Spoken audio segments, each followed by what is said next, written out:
Do you think that getting promoted to the executive level is all about working harder? I certainly used to. I spent 2 years trying to get promoted to partner, watching others get there first. And I wasted time doing things that didn't matter, trying to impress people who had zero influence on my promotion. What eventually got me there was understanding how decisions really get made. And it's nothing like what your manager tells you in your performance review. So in this video, I'm breaking down the 12 things that actually matter when you're trying to go from a senior leader to executive. These are the lessons that I wish somebody had told me 5 years earlier. So the first lesson is to stop solving and start preventing. Have you ever noticed that the best firefighters at your company never get promoted? And that's because if you're constantly solving problems, you're too busy to get promoted. When I was climbing the ladder, I considered firefighting my speciality. If there was a client crisis, I'd try and jump in and fix it. If there was a particular process that had broken down, I'd figure it out. And my boss loved me for it. I thought that made me really valuable. But then I watched someone else get promoted ahead of me, someone who I didn't think was nearly as good at solving problems as I was. And that's when I realized they weren't solving problems, they were actually preventing them in the first place. They'd spot something early and fix the root cause before anyone else had even noticed. I was there being reactive, whereas they were there being predictive. So lesson number 1 is senior leaders solve problems, but executives prevent them. So this week, when something goes wrong, ask yourself, is this a one-off problem? Or is this a pattern that I should fix? Because that's how you stop being seen as a great firefighter and start being seen as someone who thinks systemically. Now, that first lesson is important, but if you don't also understand this next one, you'll still be thinking like a senior leader instead of an executive. So lesson number 2 is all about thinking in years, not weeks. Do you ever wonder why you're hitting every quarterly target but not getting promoted? The thing is that the work you're most proud of might be the very thing keeping you stuck. I used to obsess over the quality of my work, hitting my billing targets and managing client relationships. But the people who got promoted before me, they weren't thinking about the short term. They were thinking 3 years out. Where should we be positioning ourselves now for where the market's heading? And what relationships do we need to develop? Senior leaders ask, what needs to happen this month? Whereas executives ask, where do we need to be in 3 years and how do we get there? If you're only thinking in terms of what gets done this week, you're operating like a manager, and that's how you stay as one. So this week, I want you to reframe your updates. Stop talking about what you accomplished, start talking about where the business needs to be in 1 to 3 years' time, and how your work connects to that. Now, if you're watching this and you're realizing you need some clarity on what you need to do, I've got something in the description that will help you. It will help you to figure out what you actually want and build a roadmap to get there. The link's in the description. So lesson 3, this is all about not having the best idea. So have you ever had a brilliant idea that went nowhere? Well, a simpler idea from someone else got full executive backing. The truth is, having the best idea doesn't get you promoted, but knowing which idea to back does. So early in my career, I was fixated on being the smartest person in the room, constantly suggesting what I thought were groundbreaking ideas that ultimately went nowhere. Meanwhile, I watched others put forward what to me seemed like pretty basic concepts, only to receive immediate full support from the leadership team. And that's when I realized the difference. The executive move isn't about invention, it's about judgment. It's about spotting the ideas that will actually work in practice and getting behind them. You think of Steve Jobs. He didn't invent the iPod or code the iPhone. His genius was in spotting the best ideas, packaging them masterfully, and showing the world why they matters. So stop trying to be the person with all the answers. Start being the person who knows which answer to back, even when it's not yours. In your next meeting, don't just push your idea, amplify someone else's and strategically connect it to the bigger business goals. That's how you stop being seen as competitive and start earning a reputation for executive judgment. Now, those first 3 lessons will help you think differently, but this next one is the most controversial thing I'm going to say in this video.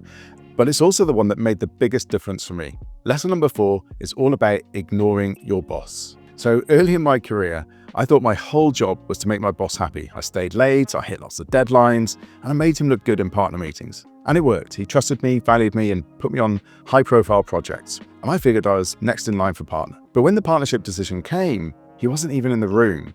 The decision was made 2 levels above him by partners who barely knew my name. My boss had almost no input on whether I made it or not. And that's when it hit me.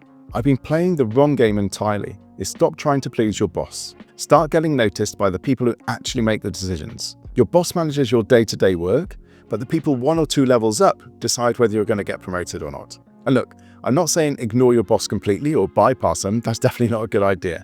I'm saying stop making them your only focus. Put yourself where senior leaders can see you. Volunteer for projects that they care about. Frame your updates about big company goals. And look for ways your work helps them win. Because when those promotion decisions are being made, you want the people in that room who aren't your boss saying your name. Lesson 5 is all about who you build relationships with. How do I get noticed without being annoyingly political or bypassing my boss? Well, you do it by building strategic partnerships with people one level up and also across the organization. I don't just mean networking, I don't mean being liked, I mean being valuable to these people. Early on, I thought that if I was friendly with senior partners, they'd remember me. I'd have nice conversations, be helpful when asked. But when promotion time came, I hadn't made enough of an impact. What actually worked was finding out what those partners are trying to achieve and helping them get there. So here's what I mean. Identify who your boss reports to, what are they trying to accomplish this year, and find a way to support that. And frame your work in terms of their goals, not just your department's goals. And then across the organization, build relationships with one or two executives in other functions. Offer help on cross-functional initiatives. Get known as someone who thinks beyond your silo. This is political, but in a good way, it's strategic. You're adding value where it actually matters, at the level where promotion decisions get made. So this week, identify one executive above your boss or in another function and figure out what they care about and find one small way to help them win. That's how you build partnerships that actually move your career forward. Lesson 6 is all about learning the invisible rules. So every organization has two sets of rules. There's what they publish in the competency framework, and then there's what actually gets you promoted. And they're completely different things. The official framework might refer to things like demonstrates client focus or exhibits technical excellence. Great. Most people can tick those boxes. But the invisible rules, the things that actually matter, those are things like bring in revenue, don't just deliver work, or make sure you've got a sponsor at the partner level who advocates for you. Be visible on the right projects, not just on any project. Understand the firm's politics without being annoyingly political yourself. Nobody writes this stuff down, but everyone who makes it kind of figures it out. So lesson number 6 is to stop optimizing for what's in the framework and stop watching who actually gets promoted. What do they have in common? Who do they know? How do they communicate? That's your real roadmap. The official framework tells you the minimum. The invisible rules tell you what actually matters. So ask yourself, in your organization, what's the invisible curriculum? What do the people getting promoted know that you don't? Figure that out, and you'll be years ahead of everybody else just ticking boxes on the competency framework. Lesson 7 is getting comfortable making decisions without having all the facts. So have you ever had a big decision to make, but you froze because you didn't have enough information? Well, if you're waiting for perfect clarity, you're not ready for the executive level. Getting promoted doesn't magically make you more certain. It actually makes things more uncertain because you've got bigger challenges to deal with. But you just got to get comfortable deciding anyway.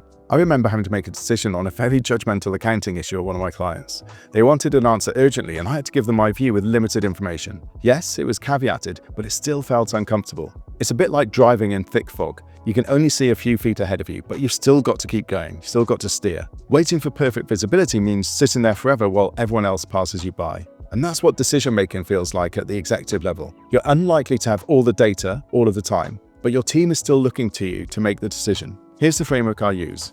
What do we know? What are we assuming? What do I recommend? That's it. Make the decision and adjust as you learn more. The people who get promoted aren't the ones with perfect information, but they are the ones who can make good calls with incomplete information. So this week, practice making a decision faster than you're comfortable with. Don't wait for 100% certainty.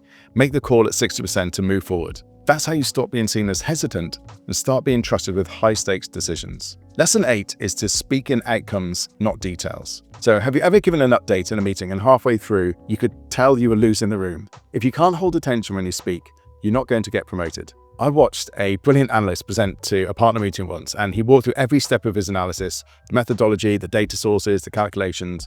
5 minutes in, everyone's checking their phones. And then someone else presented, and she started with, the bottom line here is that we should exit this client relationship, and here's why. Suddenly everyone in the room gave her their full attention. The difference was that the first person explained how they did the work. The other explained what it actually meant. So senior leaders give updates on what they did.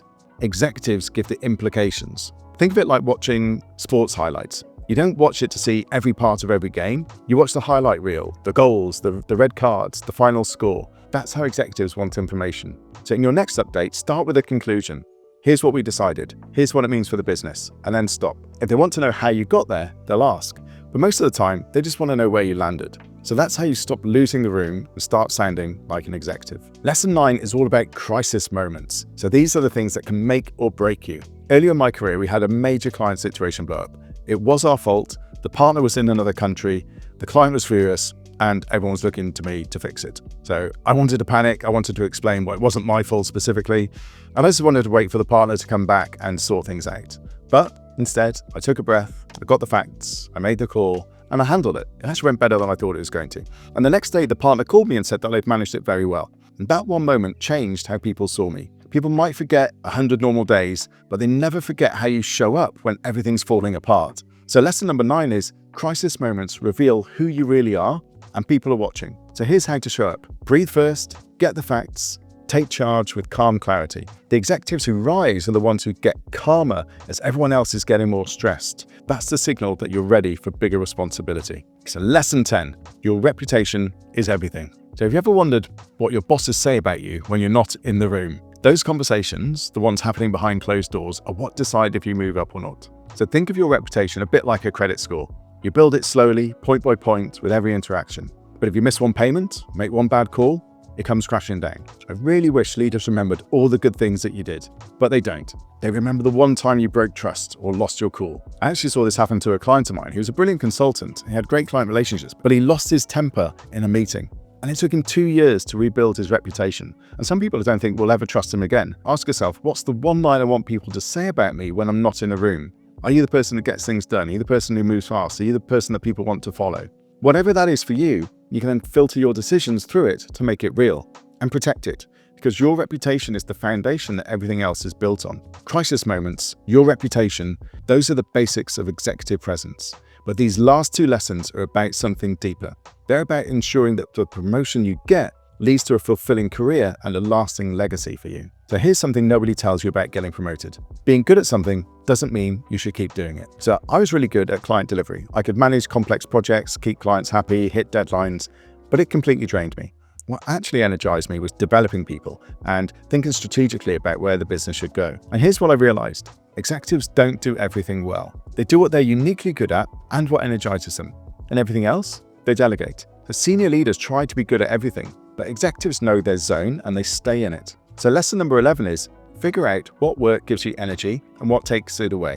And how do you do that? Well, for a week, at the end of each day, just write down what work gave me energy today, what work kind of took my energy away, and you'll start to see patterns. And then ask yourself, how do I do more of what energizes me and delegate what drains me? Because here's the thing, if you get promoted into a role that's going to drain you, you're going to be miserable, even if the title sounds great. The goal here isn't just to get promoted, it's to get promoted into something that actually fits who you are. That's what makes someone not just successful, but fulfilled. Final lesson, lesson number 12. You've got to build your replacement. If you were promoted today, is there someone ready to take your place? Most people don't actually build their replacement, and that's quietly killing their career. Because the fact is you won't move up until someone can actually replace you. I learned this the hard way. I was ready for the next level, I'd proven myself, but I hadn't developed anyone to take my current role, so I was stuck. The business actually needed me to do that role where I was. And it took me 12 months to develop someone to get them ready and finally make the move. Think of it like changing a tire.